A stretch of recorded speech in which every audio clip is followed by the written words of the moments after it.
I would like to welcome Elizabeth, and I'm not certain if I'm pronouncing your last name correctly, Selbst, with the US EPA Office of Air Quality Planning and Standards.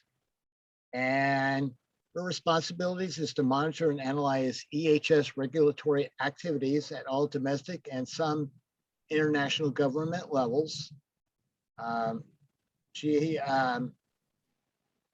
Actually, my apologies, I'm reading the wrong bio. She is the Ozone Transport Policy Lead in the Geographic Strategies Group with the Air Quality Policy Division, Office of Air Quality and Planning and Standards. She joined EPA in 2012 in EPA's Region 1 in Boston. She holds a bachelor's degree from the University of Chicago with a master's degree in environmental economics from Duke University and a master's degree in public policy from Duke University. So without further ado, if Elizabeth, you can go ahead. Do you want to share something or share your screen? Or how do you want to go forward? Yes, thank you, Mark. I'm actually just going to provide these updates verbally, and then there are a few references or links that I'll just put in the chat for everyone. So that's how I'm going to share that information. Thank you. Okay, so thanks, Mark. My name is Liz Selbst. So yeah, you did a good job spelling or sounding that out. It's a tough one. It's like it's missing some vowels, but yeah, you did a good job sounding it out. So I just wanted to give a few updates that may be of interest to this group on ozone transport activities. And mentioned I'll share some of the links in the chat for everyone if you want to check those out. So the first item is that yesterday on November 15th, the US District Court for the Southern District of New York issued a consent judgment to enter a consent decree for EPA to act on 2015 ozone transport SIPs that were submitted by 6 states. So those states are Indiana, Kentucky, Michigan, Ohio, Texas, and West Virginia. So the deadline for EPA to act on these SIPs is April 30th, 2022. And as I said, that motion was acted on by the court yesterday. We also have published a Section 113G notice in the Federal Register on October 15th regarding EPA's duty to act on 2015 ozone transport SIPs that were submitted by 32 states. The proposed consent decree in that notice would establish deadlines for us to act on the 32 SIPs. And our comment period on that notice closed yesterday. I'll put the link to that notice in the chat if anyone wants to read that notice and review the deadlines that are part of the proposed consent decree there.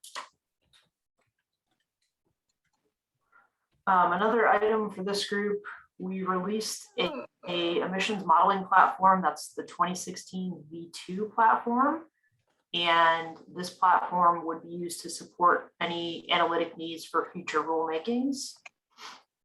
We did not open a docket for states or anyone else to provide comments on this, but we established a email inbox where you can send comments on the emissions modeling platform.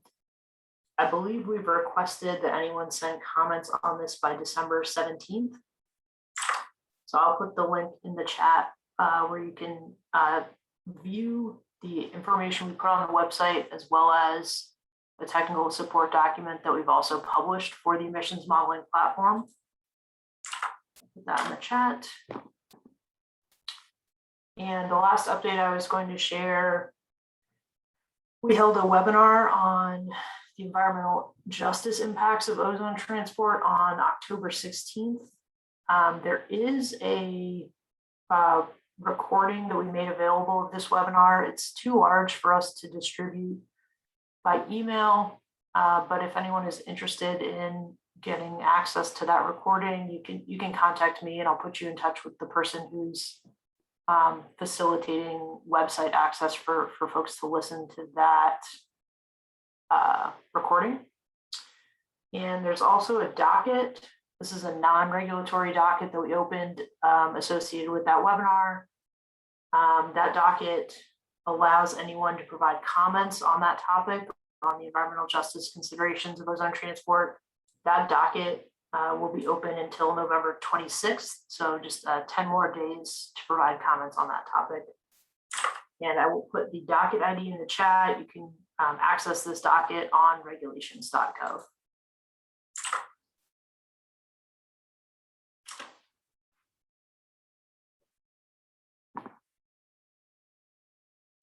So Mark, I see your question. The most recent air quality modeling the EPA has published for ozone transport is the modeling for revised CASPER update. And so that's the most recent modeling we've published. Would that include, I guess, sections of Wisconsin, Illinois, as well as Northwest Indiana? So the rules that I'm talking about are regarding the 2015 ozone NAAQS. And so the receptors that were identified in the revised CASPER update were non-attainment and maintenance receptors that were projected for the 2008 standard. So, information concerning our projections for 2015 has not been published. Oh, okay. So yeah, I know at one point, at least in Northwest Indiana, it was in attainment, then it wasn't in attainment, then it was in attainment, then it looks like it was going to go into attainment based on the 2015 standards. But those haven't been finalized yet, is what I think I understand. Yes, that's correct. So I'm wondering, I'd ask a question about transportation, where you have congested areas like Chicago. How does that play into, or does that play into into the actual trying to look at ozone transport and trying to minimize or reduce its impact, or trying to achieve ozone attainment? Yeah, so it's a good question. The four-step framework that we've used for evaluating ozone transport obligations under the Good Neighbor provision that we established in the NAAQS SIP call and have used in the subsequent generations of CASPER rulemakings. The framework that we use, which looks at the projected emissions in future attainment years, the mobile source emissions are included in that. So when I shared that link to the updated emissions modeling platform, that does include updates to, for example, the MOVES 3 emissions inventory. So we are, we will be considering updates to the mobile source inventories in future projections. Oh, okay, thank you. Anyone else?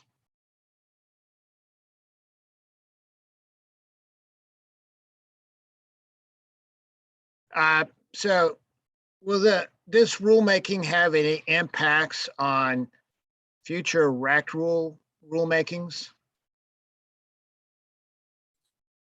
I can't discuss the impacts of the proposed rulemaking while we're still in the rule development process, but thanks for the question. Okay, well, thank you. Do you know if, given the move toward greener energy, does that play a role into this at all? Because theoretically, if we're using more mass transit or more electrified transit, that would seem to cut down on pollutants that would contribute to ozone formation.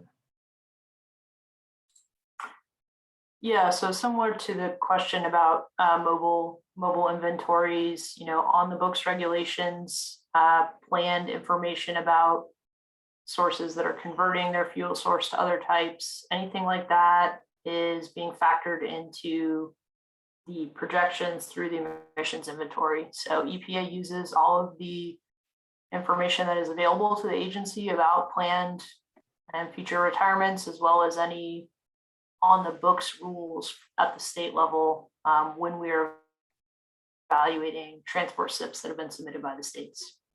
Okay, thank you. Again, I feel like I'm monopolizing the presenter. I don't want to be, I'm not trying to hog her attention. So certainly someone who has a question, speak up or forever hold your peace. Well, maybe not forever. No problem. I will, I'll put my email address in the chat, and anyone who has additional questions can feel free to follow up that way. I appreciate your willingness to share with us these updates in the rulemaking. Yeah, thanks everyone for your questions.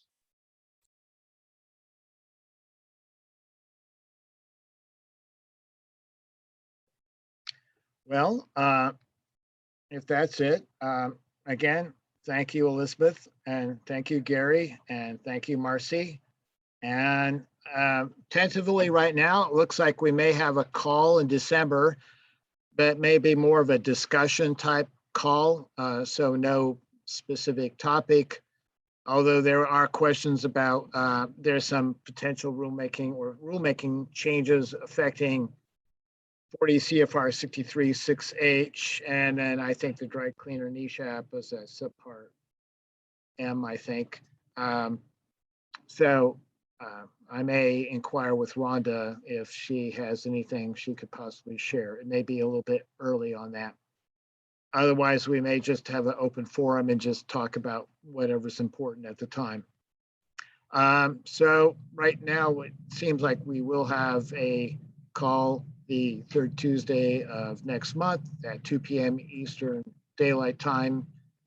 I've been told that Eastern Standard Time is incorrect usage, so Eastern Daylight Time. And with that, I wish you all a happy Turkey Day.